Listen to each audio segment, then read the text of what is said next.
Hi, I'm Bianca. I'm currently a freshman at Syracuse University, and today I'm going to be giving you some tips about how you should be packing when you're going to school. So my first tip would be when you're putting your clothes in bins and boxes, I think it's really helpful to roll your clothes to save room because you end up bringing a lot more clothes than you think and you run out of room very quickly. So I found that when I rolled my clothes, I could fit a lot more. And then another tip that I have is to figure out what clothes you think you're going to be hanging up in your closet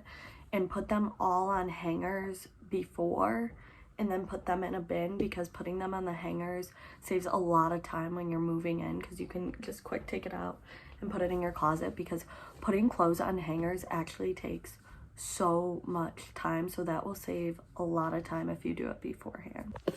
And then my third tip would be to try and label everything, like boxes, bags. Take just like a piece of tape and then write down what it is and where maybe you want to put it, so that way when you're moving in, everything can be done quicker and you can just look at the box or the bag and see what it is, so you know if you want to do that one or wait and do another bin. And then another tip I have is to buy like the IKEA blue bags or any type of duffel like that, because they're huge and you can put a ton of stuff in it and they don't take up a lot of space because they can be like smushed down. So they're the blue IKEA moving bags, and my friends and I both use those and found them to be very helpful, very efficient, and they were able to just squeeze in the back of the car.